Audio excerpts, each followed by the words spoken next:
Hello student, how are you? I am Prerna Lasiyal. इससे पहले वाली वीडियो में हमने जाना था इंट्रोडक्शन नंबर सिस्टम का। इस वाली वीडियो में हम एक्सरसाइज 1.1 का सॉल्यूशन देख रहे हैं। तो एक्सरसाइज 1.1 का सॉल्यूशन हम देखते हैं और इसके लिए सबसे पहले हम क्वेश्चंस देख लेते हैं। तो पहला क्वेश्चन बोल रहा है, is zero a rational number, can you write it in the form of p upon q where p and q are integer and q is not equal to 0। तो यहाँ पे हमें बताना है कि क्या हम ज़ीरो को रैशनल नंबर की फॉर्म में लिख सकते हैं। तो आप किसी भी इंटीजर को रैशनल नंबर की फॉर्म में लिख सकते हो। जैसे कि यहाँ पे 2 है, तो अगर मैं सिंपल 2 लेती और 2 को ऐसे ही छोड़ देती तो ये 2 भी मेरा रैशनल नंबर होगा, क्योंकि इस 2 के नीचे कुछ नहीं तो 1 होगा।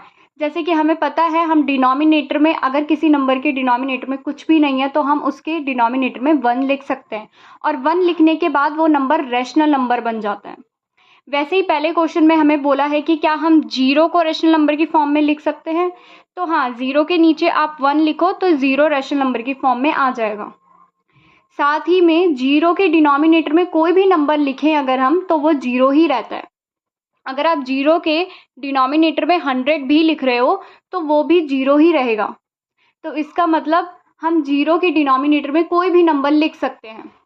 तो जैसे हम जीरो के डिनोमिनेटर में 1 भी लिख सकते हैं, 2 भी लिख सकते हैं, 3 भी लिख सकते हैं। ऐसे हम बहुत सारे एग्जाम्पल दे सकते हैं।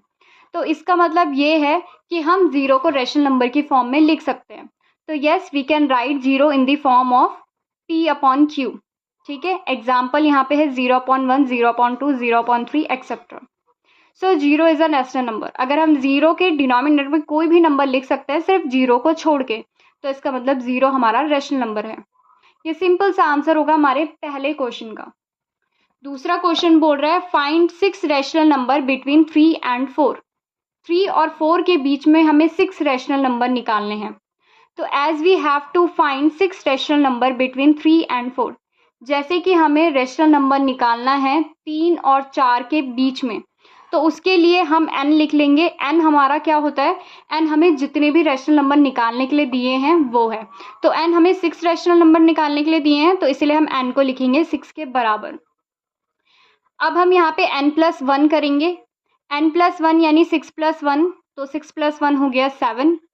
तो हमारे पास जो नंबर था 3, क्या हम उसको 3/2 में लिख सकते हैं? जैसे कि मैंने अभी ऊपर पे बताया था कि हम किसी भी नंबर के डिनोमिनेटर में 1 लिख सकते हैं अगर उसके डिनोमिनेटर में कुछ भी नहीं है।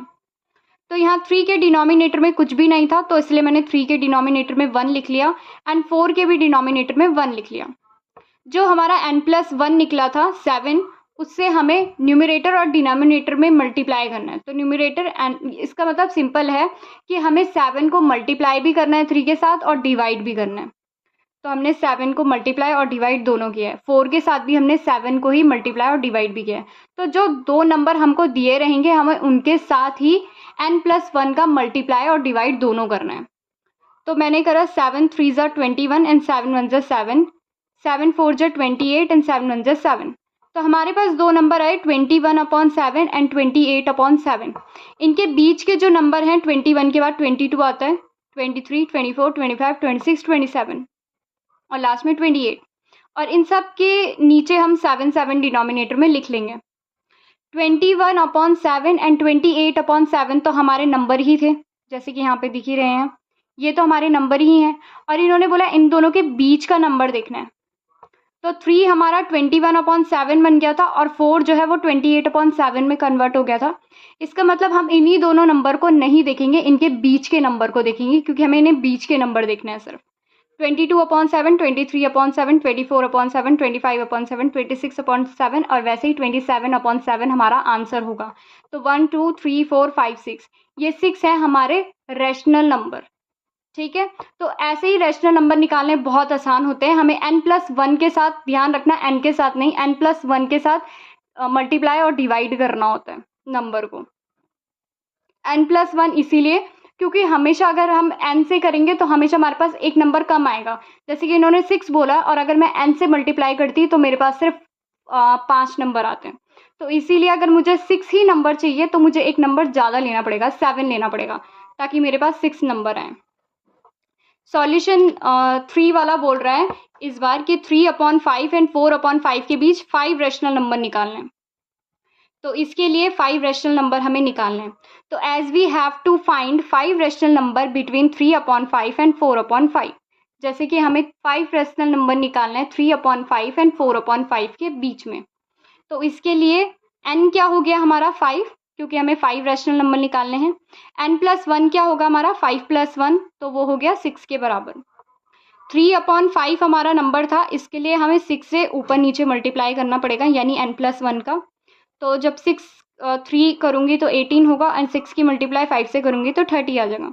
वैसे ही हमारे पास 4/5 था, उसको भी हमें ऊपर नीचे 6 से मल्टीप्लाई और डिवाइड करना होगा, तो हमारा आंसर आएगा 24/30।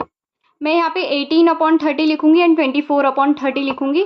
18 और 24 के बीच में जितने भी नंबर्स आते हैं उन सबको लिखूंगी और डिनोमिनेटर में 30 लिखना पड़ेगा।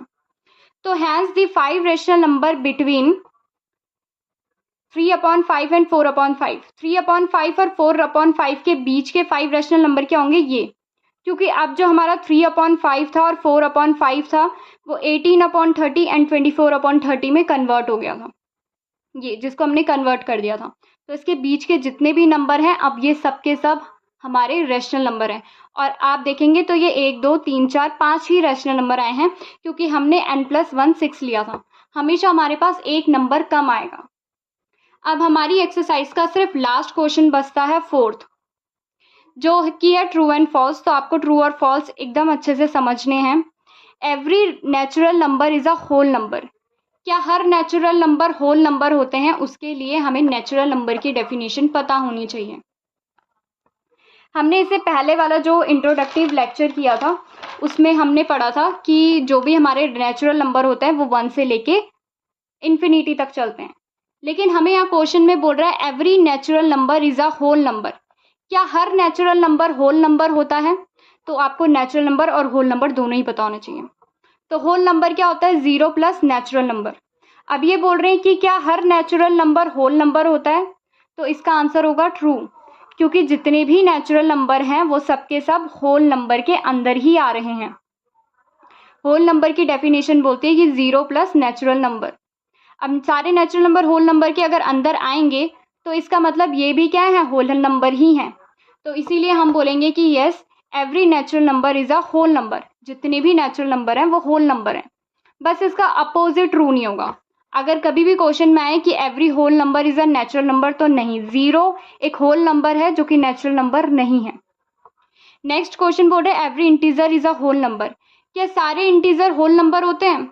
तो इंटीजर के बारे में हमने पढ़ा था कि इंटीजर जो है वो कलेक्शन होता है पॉजिटिव नंबर का, नेगेटिव नंबर का और 0 का। अब यहाँ से लेके यहाँ तक तो होल नंबर हैं, 0 से लेके 1 2 3 4 राइट साइड जो भी जा रहा है वो सब तो होल नंबर हैं, लेकिन इधर वाले होल नंबर नहीं होते। तो इसका मतलब यहाँ पे ये गलत हो गया। तो इसीलिए हमारा जो ऑप्शन, ये क्वेश्चन नंबर 2 है, 4th का सेकंड पार्ट है, उसका आंसर होगा फॉल्स। तो यहाँ पे हम फॉल्स लिखेंगे और इस वाले में हम ट्रू लिखेंगे। नेक्स्ट है every rational number is a whole number. क्या जितने भी रैशनल नंबर हैं वो होल नंबर होते हैं? तो ऑफ कोर्स नॉट, हर रैशनल नंबर होल नंबर तो नहीं होंगे। जैसे कि माइनस में 1/2 लिखती हूँ तो -1/2 होल नंबर नहीं होगा। तो इसका स्ट्रेट फॉरवर्ड आंसर है कि नो। तो यहाँ पे हम लिख लेंगे फॉल्स। तो स्टार्टिंग का ट्रू था, बाकी 2 फॉल्स थे। ठीक है, आपको मैंने रीज़न भी बता दिया कि क्यों ये फॉल्स है। तो अब मिलते हैं नेक्स्ट इंट्रोडक्टिव वीडियो में, एक्सरसाइज 1.2